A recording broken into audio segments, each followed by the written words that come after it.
Assalamualaikum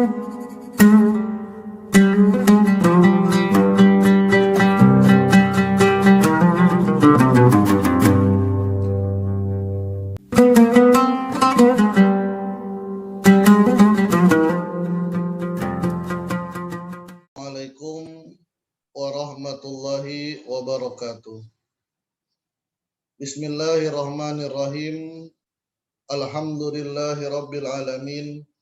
Wassalatu wassalamu ala sayyidina Muhammadin wa ala alihi wa sahbihi ajmain. Amma ba'du. Ilahi anta maksudi wa ridhaka matlubi. Atini mahabbataka wa ma'rifatak.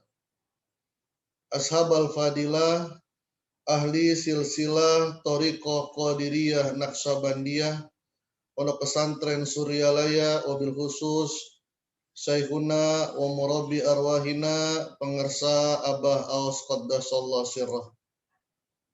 Para wakil talqin Syekh Mursyid, Bapak Kiai Haji Anang Asy'ari, Bapak Kiai Haji Zainal Muttaqin, Bapak Kiai Haji Samsul Mu'afi, Bapak Kiai Haji Mahya Al-Bukhari, Bapak Kiai Haji Imam Sutiono, pemangku manaqib Ibu Hajah Titik Wardiati, Bunda Haya, Bunda Dr. Sari Propriyatno, Bunda Harsasi Nur, dan seluruh ikhwan dari yang ada di Amerika, Hong Kong, Taiwan, Jeddah, Inggris, Belanda, Malaysia, dan Indonesia. Alhamdulillah kita kembali berkumpul dalam manaqib Tuan Syekh Abdul Qadir Al-Jailani, senantiasa mendapatkan kejembaran rahmaniyah dari Allah Subhanahu wa taala.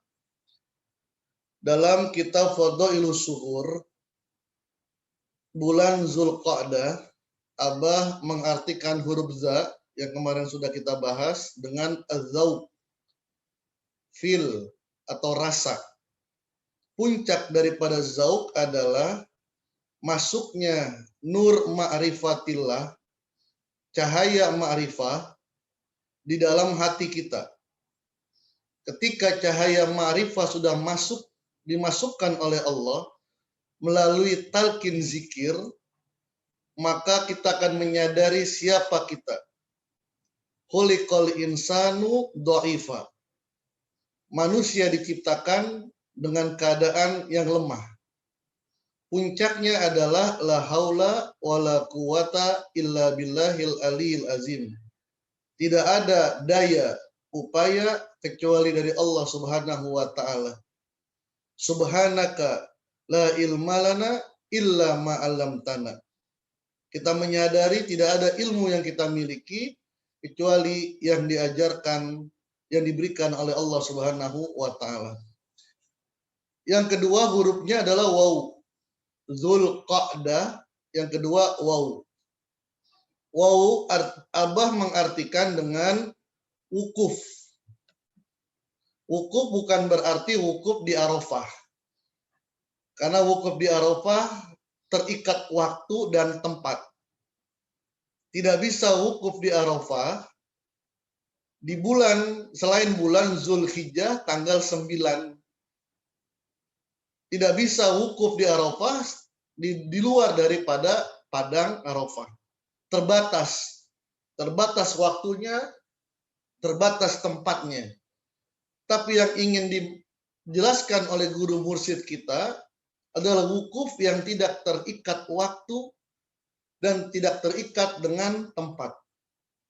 Wukuf ini merupakan salah satu prinsip Naqsabandiyah. 11 Principle of Naqsabandi. Ada 11 prinsip dalam Thariqah Naqsabandiyah yang dilahirkan oleh Syekh Abdul Khaliq Al-Qadwani. 9 prinsip itu dilahirkan, dimunculkan atau dicetuskan oleh Syekh Abdul Khaliq Al-Qadwani. Kalau kita sering menyebutnya khawajikan. Syekh khawajikan itu gelar, khojah. Jadi kalau orang-orang Uzbekistan itu syekh itu dipanggilnya khojah. Jamaknya khawajah Kalau khawajikan, syekhul masyayikh, gurunya para guru. Abah dengan bahasa Profesor Dr. Mahmud, Rektor UIN Bandung, beliau itu adalah khawajikan. Profesor Mahmud pernah berkata, saya ini guru besar, tapi Abah Aos gurunya guru besar. Kalau ungkapan gurunya guru besar, itu namanya khawajikan. Syekhul masyayikh, gurunya para guru. 11 prinsip of Naksabandi itu, diantaranya Hasdardam, pertama. Yang kedua, Nazar Bargadam. 3, Safar Darwaton. 4, Khalwat Dar Anjuman. 5, Yatkat. 6, Basgas. 7, Nikoh Das. 8, Yatdas. 8 ini diciptakan oleh Syekh Khawajikan. Ditambah 3 lagi oleh Syekh Muhammad Bahauddin An-Naksabandi. Atau sering kita sebut dengan Syekh Naksabandi. Itu wukuf adadi. Jadi 9. Yang ke-10 wukuf zamani. Dan yang ke-11 wukuf qalbi. Saya ingin menjelaskan beberapa saja. Dan ini sudah ada dalam thariqah kita. Walaupun tidak memakai istilah ini. Tapi apa yang diajarkan oleh Syekh Khawajikan dan Syekh Abdul Khaliq Al-Qadwani sudah disederhanakan oleh guru mursyid kita. Tanpa kita sadari, 11 prinsip Naksabandi sudah kita lakukan. Alhamdulillah, bersyukur kepada Allah. Maka benar kata Abah Anom kepada Abah Aos, thariqah kita bukan hanya basah kakinya, tapi sudah menyelam di lautan Allah Subhanahu wa Ta'ala. Pertama, Hasdardam. Hasdardam itu menjaga nafas. Ketika kita mengeluarkan nafas dan menarik nafas, itu harus dijaga. Dijaga dengan apa? Dengan zikir. Dan ini sudah diajarkan oleh guru mursyid kita. Tarik nafas, di situ ada zikir khafi. Setiap tarik nafas, zikir khafi. Begitu pula ketika kita zikir, la ilaha illallah, la ilaha illallah. Setiap kita tarik nafas, tujuannya agar lisan ini mengucapkan la ilaha illallah. Tarik lagi, la ilaha illallah. Kata Abah, kita menarik nafas agar bisa membaca la ilaha illallah. Sampai nafas kita sudah tidak ada, maka kita sudah bersama dengan la ilaha illallah. Itu Hasdardam. Alhamdulillah sudah kita kerjakan. Yang kedua, Nazar Bargadam. Bar itu kalau bahasa Arabnya ila. Nazor ilal qadam. Melihat ke kaki. Memang kalau Naksabandi, itu ciri khasnya dia menunduk, tawajuh. Tawajuh, dia menunduk. Abah pernah bercerita, kakek beliau, Syekh Kafi, kalau berjalan itu nazar bargadam. Selalu menunduk kaki, menunduk pandangannya ke bawah. Berjalan seperti itu. Apa artinya? Ini banyak. Banyak artinya nazar bargadam. Di antaranya adalah ketawaduan. Yang kedua, di antaranya jangan melihat kanan kiri. Cukup kita melihat langkah kita saja. Tidak usah melihat langkah orang lain. Inilah yang dalam bahasa Abah memakai kacamata kuda. Abah memakai kacamata kuda. Yang dilihat oleh Abah cuma satu. Apa yang dilakukan oleh Abah Anom? Ini nazar bargadam. Memfokuskan pandangannya. Begitu pula kita. Kita sudah punya guru mursyid. Guru mursyid kita sudah diakui oleh guru mursyid sebelumnya. Maka nazar bargadam. Lihatlah ke depan. Atau lihatlah ke bawah. Jangan lihat kanan kiri. Yang kemarin kita jelaskan tentang Syiah. Memang banyak orang-orang mengatakan orang Toriko itu Syiah. Nggak usah didengerin, nggak usah dilihat.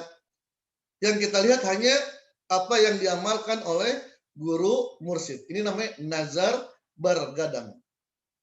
Yang ketiga, safar darwaton. Safar darwaton. Safar itu safaro, waton itu ya waton. Kembali pergi ke kampung halaman. Kembali ke kampung halaman. Maka Abah mengatakan kalau ke Sirna Rasa pulang. Coba bapak-bapak, ibu-ibu, para ikhwan, ketika pamit dengan Abah mau pulang ke Bekasi. Abah mau pulang ke Purwakarta. Abah mau pulang ke Gresik, misalnya gitu. Itu pasti Abah negor, pulang ke sini. Kalau pulang ke sini, itu safar darwaton. Kenapa kita pulang ke Abah? Karena disitulah kita akan dibawa kepada al-waton, tanah air kita. Apa tanah air kita? Inilah yang selalu dibaca. Ilahi anta maksudi waridoka matlubi. Itu safar darwaton.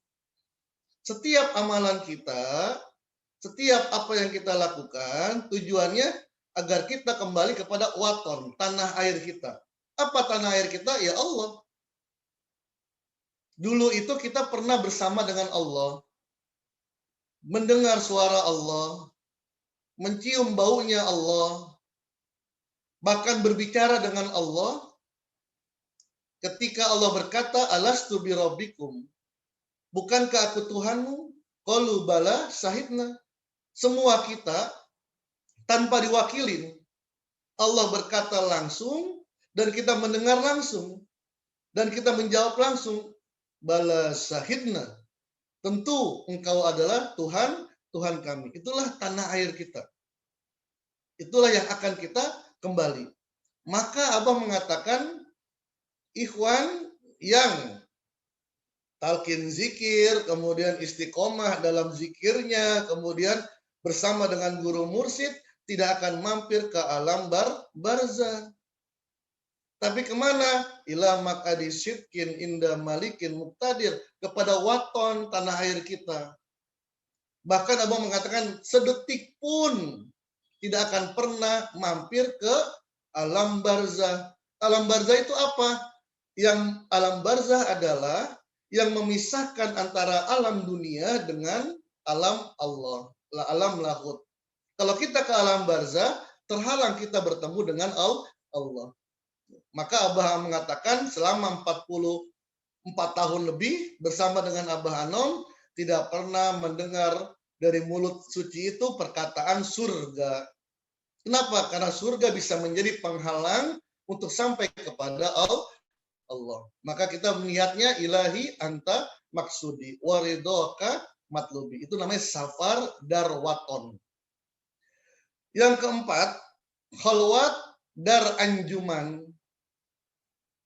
Khalwat itu ya menyendiri. Anjuman keramaian. Menyendiri dalam keramaian.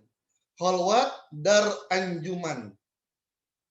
Bagaimana caranya? Nyendiri tapi ramai. Alhamdulillah kita sudah dikasih itu semua. Apa? Dengan zikir jahar dan zikir khafi. Zikir jahar, apalagi zikir khafi, meskipun tubuh kita, jasad kita berkumpul dengan manusia, berkumpul dengan orang-orang, tapi hati kita selalu terjaga dengan membaca zikir khafi. Hati kita selalu bersama dengan Allah. Khalwat dar anjuman. Abah pernah cerita, beliau pernah niat khalwat, masuk kamar, sudah disiapkan kamarnya, di bawah di pintunya dikasih tempat, dikasih lubang. Tujuannya kalau nanti Abah makan, Umi tinggal masukin piring gitu. Itu Abah niat 40 hari kalau tidak salah. Ingin khalwat di dalam kamar, tidak ketemu orang. Jadi kalau mau makan nanti Umi akan ngasih makan.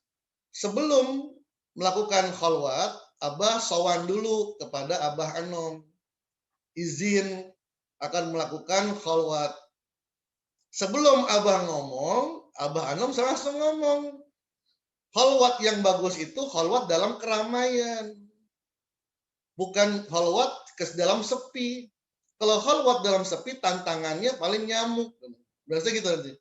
Artinya inilah yang diajarkan oleh kita. Maka dalam thariqah kita, tidak diajarkan mengasingkan diri. Uzlah tidak ada.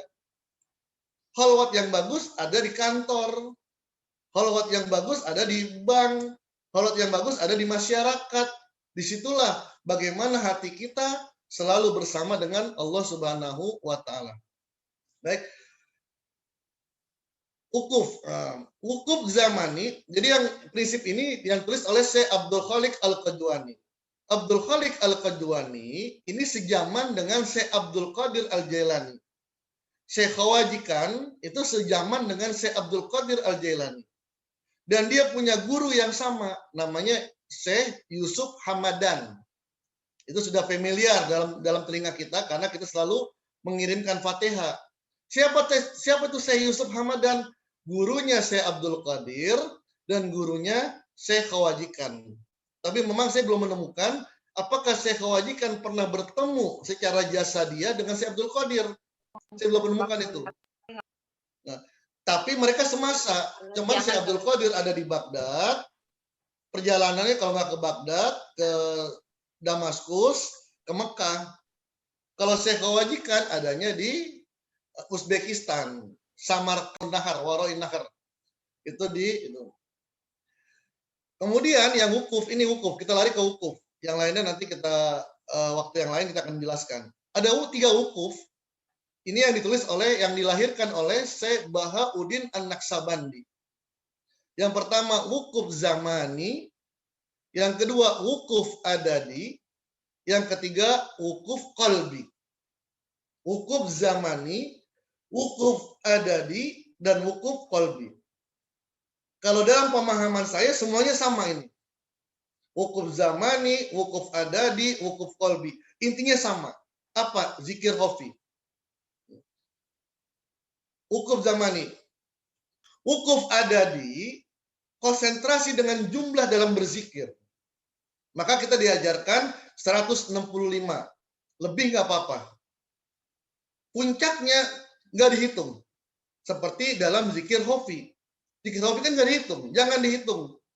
Bilangan sebanyak apapun kalau dihitung ya dikit. Jangan dihitung. Itu namanya wukuf adadi.